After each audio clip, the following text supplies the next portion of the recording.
hustle, I'm just doing it to try to make money. If I'm busting my tail, but man, I know what I'm doing. You know what it is? I measure people's lives. I again have to give a 0 to 10 score on their body, not compared to someone else. Like your idea of a 10. When I was 20, I thought washboard abs was a 10 and I had them and my back hurt. I was out of balance, right? And everything else was screwed up, big biceps and weak in other areas. So I asked people, where are you 0 to 10 in your life today based on what you want for your life? Is it energy? What is it? Where are you 0 to 10 in the level of meaning and emotion? Because if you don't measure something, you can't manage it. I'm giving 0 to 10, a little description. Give me 0 to 10 where you are in your relationships. And the most important one, your intimate relationships, because friendships are easy, right? And where's that 0? And if you don't have one, that's 0. And you want to see that, so it pushes you, right? Where are you in, and this is the one that led me to it, is your work. Or is it for you a career? Or is it, a calling or a mission? And I already know who people are based on which word they pick. If it's work, it's work. If it's a career, they work at it and they're pretty fulfilled at it. But if it's mission, like I don't have to do this another day of my life. I do it because it's my mission, it's my purpose. I believe it's what I'm made for. There is no amount of work that can wear you down when it's mission. 0. I think it's important to understand, a lot of people are trying to find their purpose. What's my purpose? What's this big purpose? Who said you had one? Who said you had one for a lifetime? If you write down a purpose statement, it's a long mission statement, it sounds real good and you read it, it's never going to cover all of who you are, what you're for. I have a different purpose when I'm sitting down with my daughter, my youngest daughter, than I am with my oldest. I have a different sense of purpose in what I'm doing in this business is for that. I have a different purpose in our conversation today. Purpose is what gives life meaning, but you don't have to have one giant purpose that you're struggling to find. Life will evolve. And if you just keep moving forward in a purposeful manner, like whatever you do, there's some meaning to it, then I think you're going to find you're much more fulfilled. And those measurements, by the way, I would do them on your finances and I do them on the spiritual side. So it's like, okay, I divided it between how much are you celebrating your life? Because isn't this an unbelievable gift that we're sitting here breathing, this heart's beating, we don't have to work at it, that the skin's working, that we can have a conversation, that we can feel, that we can live, that we can have our children. That's a miracle. We forget what a miracle it is just to be alive, right? So are you celebrating? And then are you contributing? Because celebration without contribution doesn't last. So I say measure those things. But to answer your question specifically, I think it's critical that you understand stress comes from having activity without purpose is the drain on your emotional well-being. If you feel like you are doing a lot, but nothing is changing, you are not alone. Most people wake up already tired, not because they ran a marathon, but because their brain has been running all day. Emails, notifications, errands, meetings, chores, messages, and content. You are active from morning to night, yet at the end of the week, you still feel behind. That is what Tony is pointing to. The problem is not that you are inactive. The problem is that your activity is not tied to purpose. Time wasting is tricky because it rarely looks like wasting time. It hides inside hustle.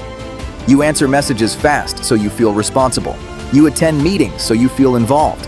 You organize your files so you feel productive. You research for hours so you feel prepared. You plan and plan because planning feels safer than doing. None of those things are bad by themselves, but when they become your whole day, you end up with motion without progress. Tony says stress comes from activity without purpose. That line hits because you can feel it in your body. Think about the days when you were busy, but your work felt meaningful. You might still be tired, but it is a good tired. You feel proud. Now think about the days when you were busy doing random tasks that did not matter. You feel drained and irritated. Same hours, different feeling. That is because purpose changes how effort feels. A simple example is social media. You open your phone to check one message. 10 minutes later, you are watching clips you did not even choose. That is activity without purpose. You did not decide to do it. It happened to you. Another example is work. You spend the whole day in emails and replies, but you never touched the one project that would actually move your career forward. Then you go home with 0 progress, and you carry that stress into the evening. This is why Tony talks about measurement. If you do not measure something, you cannot manage it. When you do not measure, you cannot tell the difference between a full day and a meaningful day. You cannot tell the difference between being busy and being better. So here is what we are doing in this video. We are going to give you a simple 3-step process to stop wasting your time and start making progress. Not by grinding harder, but by being more intentional. Step 1 is measurement. You will rate key areas of your life so you can see where you are actually at, not where you hope you are.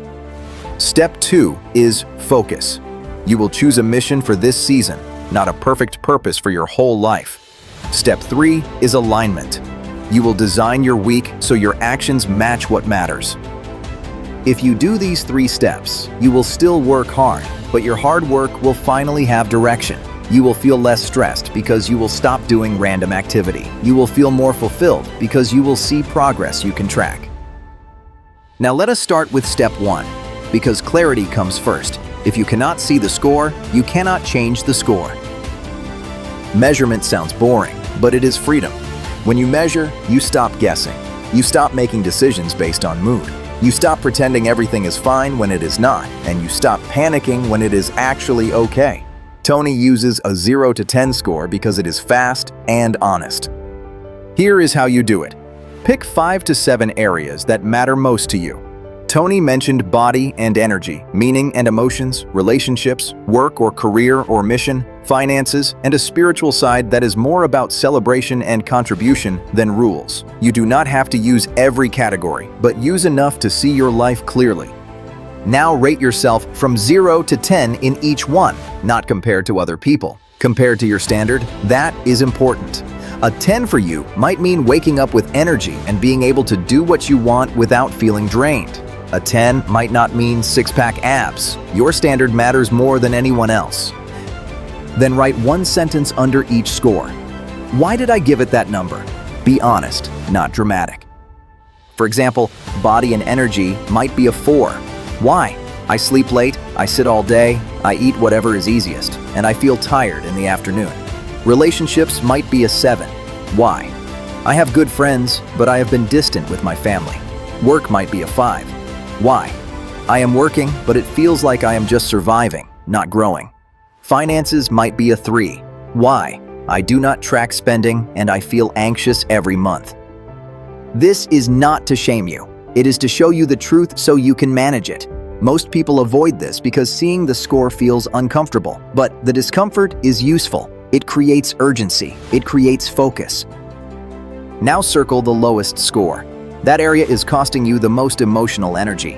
When one category is low, it spills into the others. If your sleep is bad, your mood is worse. If your finances are messy, your focus drops. If your relationships are tense, work feels heavier. The lowest score often explains the stress you feel. Next, choose what a 1-point improvement looks like, not a full life transformation. 1 point. If your energy is a 4, what would make it a 5? Maybe sleeping 1 hour earlier, walking 10 minutes a day, drinking water in the morning. If your finances are a 3, what makes it a 4? Tracking spending for 7 days, canceling 1 subscription, setting an automatic transfer. If your relationships are a 5, what makes it a 6? 1 phone call, 1 apology, 1 planned dinner. 1 point matters because it gives you a target you can actually hit. Big goals without measurement feel inspiring for 1 day, then they fade. Small, measurable improvement builds momentum. In the next part, we do step 2. Once you see your scores, you choose a mission for the next season, not a lifelong identity statement, a focus that gives your week direction.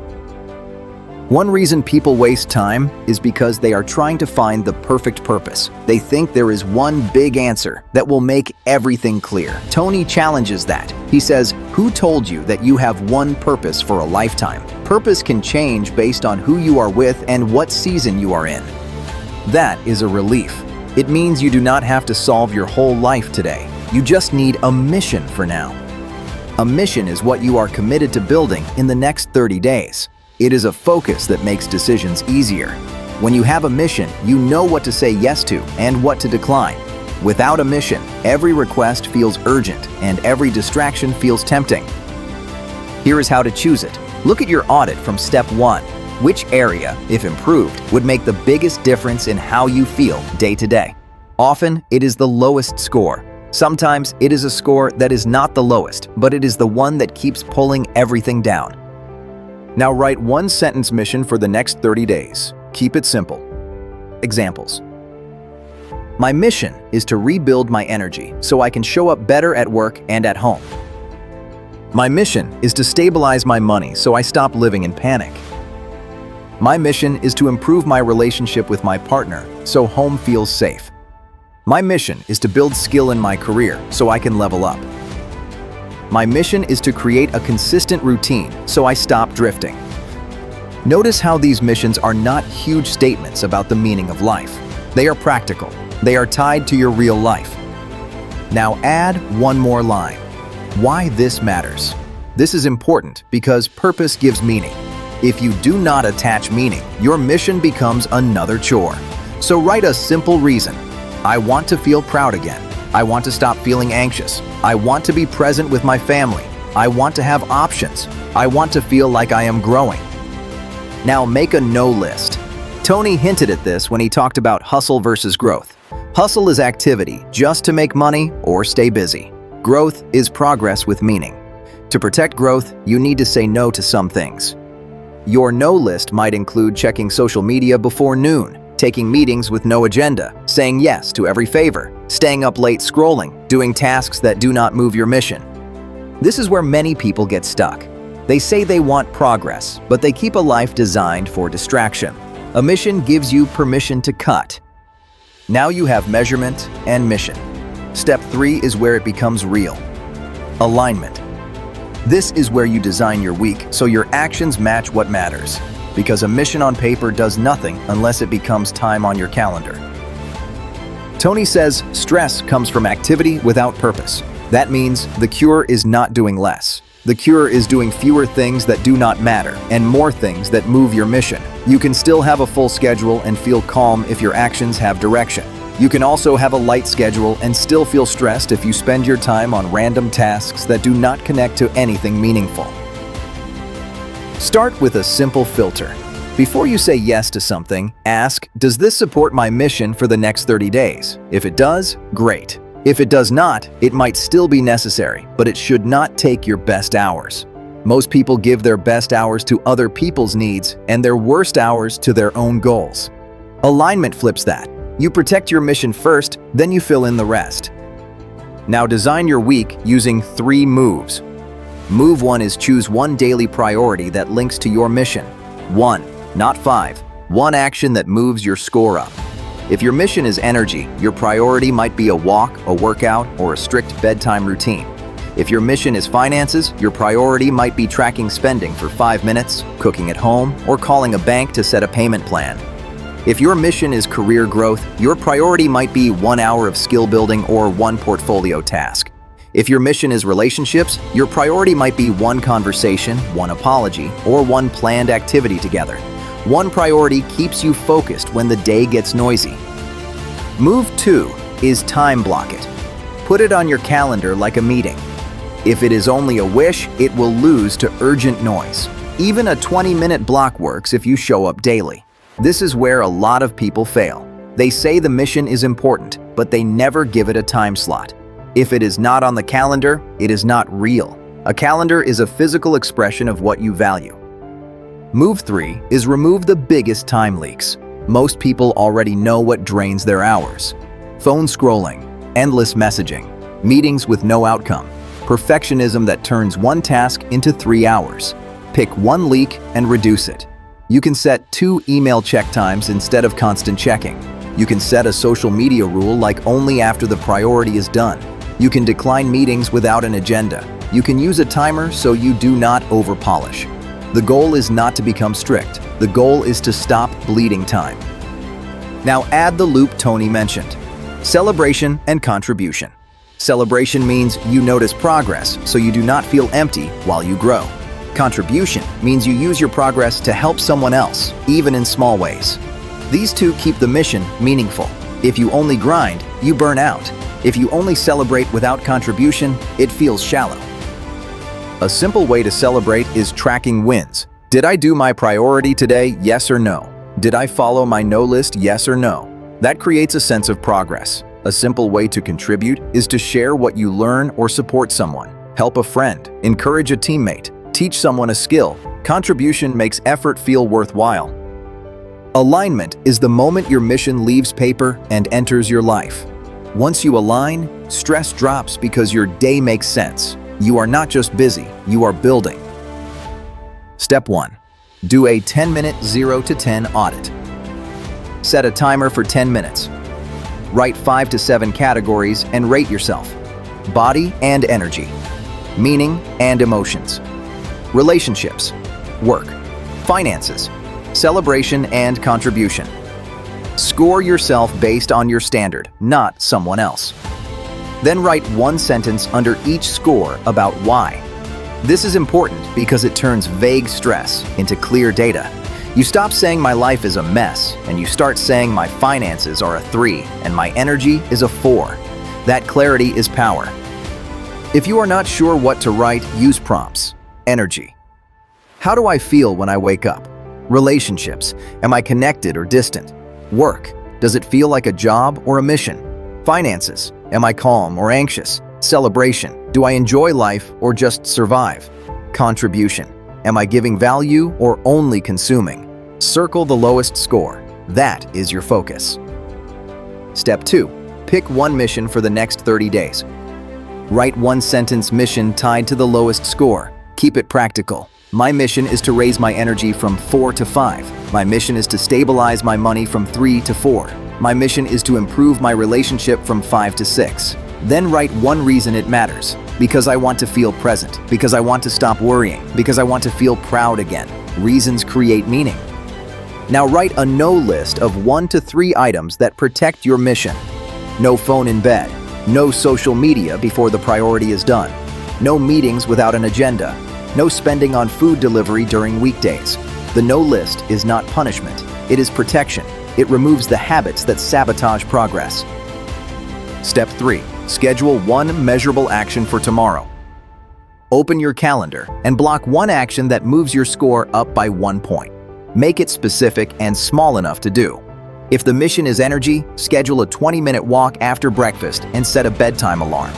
If the mission is finances, schedule 5 minutes to list expenses and cancel one subscription. If the mission is work growth, schedule 1 hour to learn a skill and apply it to a small task. If the mission is relationships, schedule a call or a dinner and plan one question you will ask. Then add a reminder. If it is not scheduled, it will get pushed out by noise. Start with one block. One block proves you are moving. That is the process. Measure so you can see. Choose a mission so you have direction. Align your calendar so effort becomes progress. Stop being busy. Start being purposeful. Progress will follow.